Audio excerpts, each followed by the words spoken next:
এই কলঙ্কিত সিঁদুর আমি আমাকে মুছি।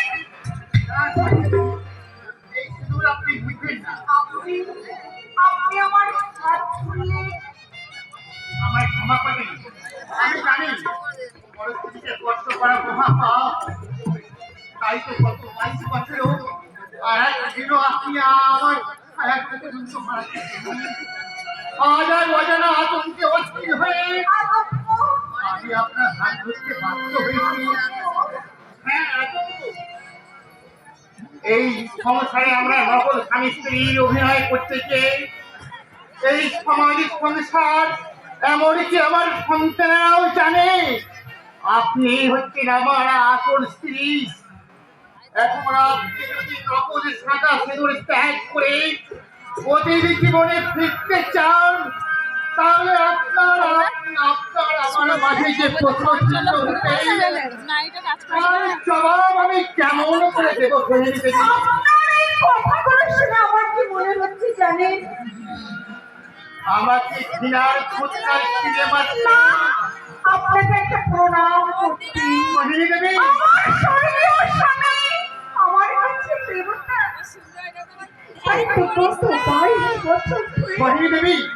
আপনার যে পরিচয় আমি পেয়েছি তাতে আমার মনে হচ্ছে আপনি সেই দেবতার উঠবে।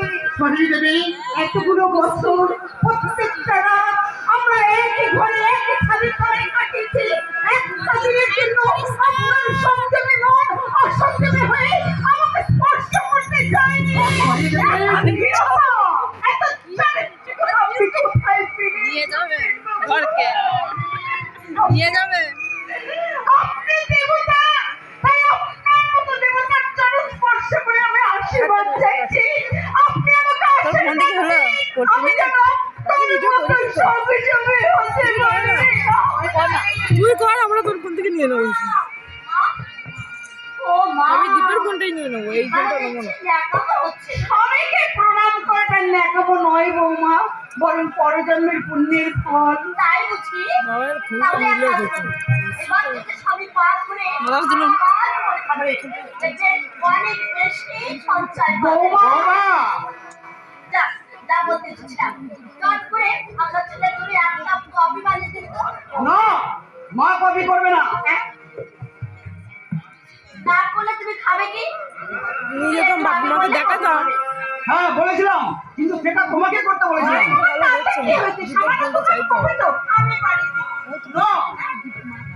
না, তুমি কফি বানাবে না। আমি বলছি তুমি কফি বানাবে না। একটা কথা তুমিও মনে রেখো বৌমা, ও এ বাড়ির চাকরানি নয়, ও আমার স্ত্রী, তোমার শাশুড়ি।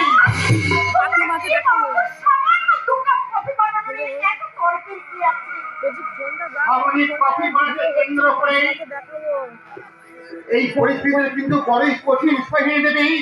বৌমা যদি অন্য কোনো কাজে ব্যস্ত থাকতো তাহলে ওই কফি করাকে নিয়ে আমি কোনো প্রশ্নই করতাম না, কিন্তু বৌমা স্ত্রীর সঙ্গে বসে বসে সিরিয়াল দেখবে আর তার জন্য কফি করে আনবে তার শাশুড়ি।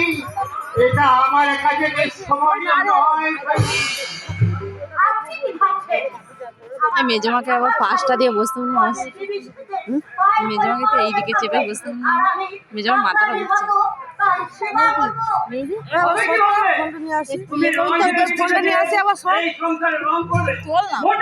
ও তো হাত দিতে পারি দিয়ে দিতাম না। তোমাকেও তাই তাই করতে হবে।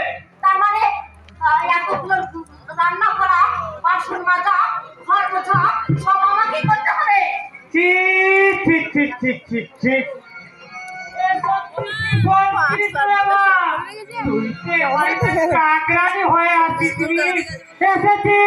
এবারে একমাত্র বউ মানে কুললক্ষ্মী হয়ে বাড়ির বউ বাড়ির কাজ করলে তাকে চাকরানি ভাবা যায় না। বাজেন এতদিন আমার স্ত্রীও এই সংসারের সমস্ত কাজ করে এসেছে। আপনার স্ত্রী করতে পারে, তাই বলে আমি করব না? আর কেনই বা করবে?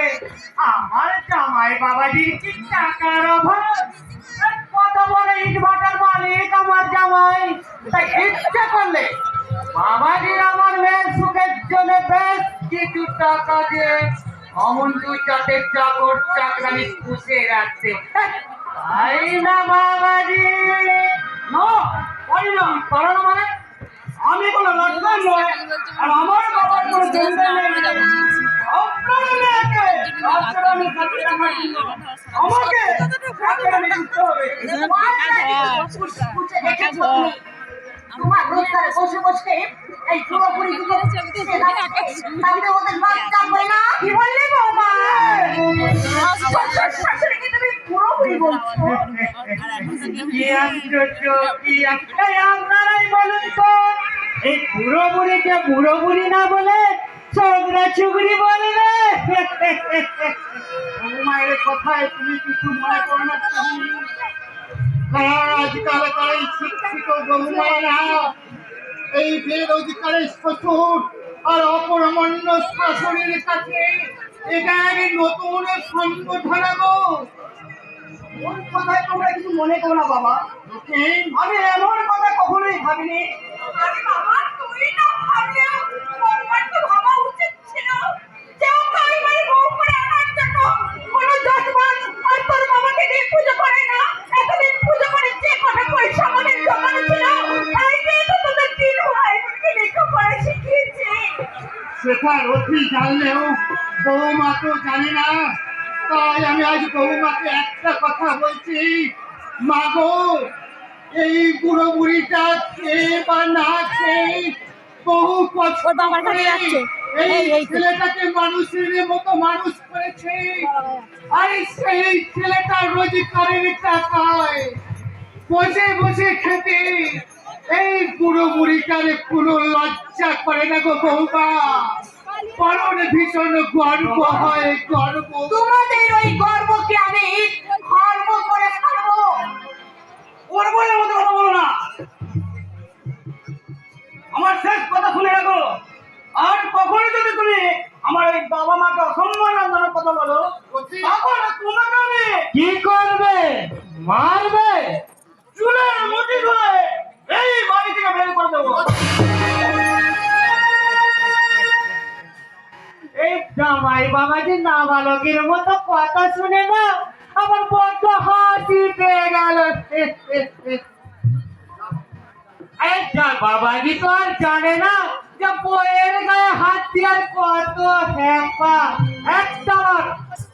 একটাবার তোর গায়ে হাতটা তুলতে দেবে মা, তারপর দেখ এই পাটার গোষ্ঠী সত্যকে কেসের উপরে কেস, তার উপরে কেস, তার উপরে কেস, আই মিন কতগুলো কেসে ফাঁসাই।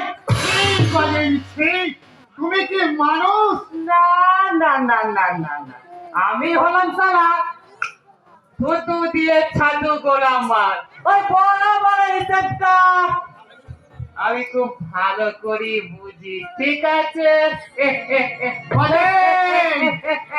আচ্ছা, এসব মনে কি বলে গেল বলো তো? সত্যিই যদি উনি আমাদের মিথ্যে কিছু ফাঁসিয়ে দেন? সেটাই তো আমি ভাবছি শুনিনি।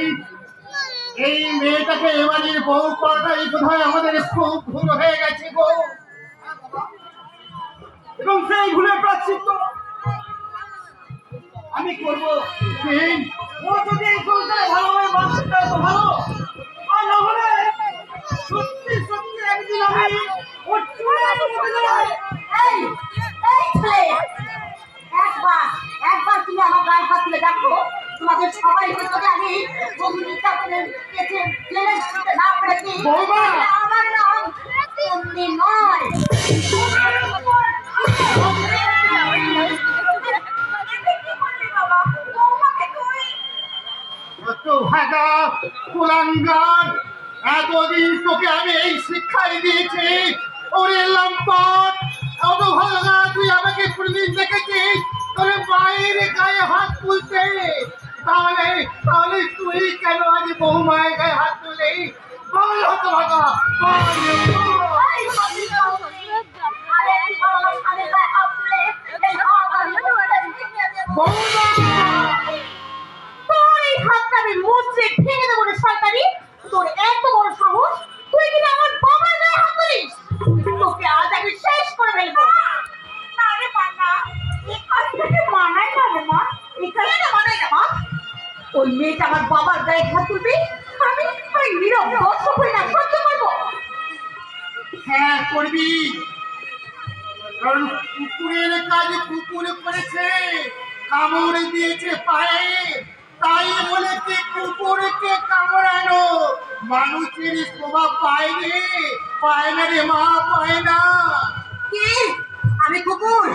এই মেয়েটা, এই এই মেয়েটা, আমি যে কে তা তুই জানিস না? তুই তোর বাবা মা ভালো করে আমাকে জানে না, মনে রেখিস। ইচ্ছে করলে আমি আমি জলে আগুন ধরে দিতে পারি, আগুন। তার বিয়ে করে রেখা নাই, ওই আগুনে তোকে আমি জ্বালিয়ে পুড়ে ছাই করে দেবো। বাবা মা সমস্তদের বাড়ি মেয়েটা এইভাবে বাড়ি ঘুরে এসে তোমাদের অপমান করে গেল, আর তোমরা না সহ্য করলে। সহ্য তো করতেই হবে রে মা, আমাদের সহ্য করতে হবে, কারণ ওই সামন্ত বাড়ির মেয়েটাই যে এই ভট্টাচার্য বাড়ির কুলবধূ। কি বললি, কি বললি মা? ও সত্য শিকল মেয়েটা এই বাড়ি, এটা কি করে হলো বাবা?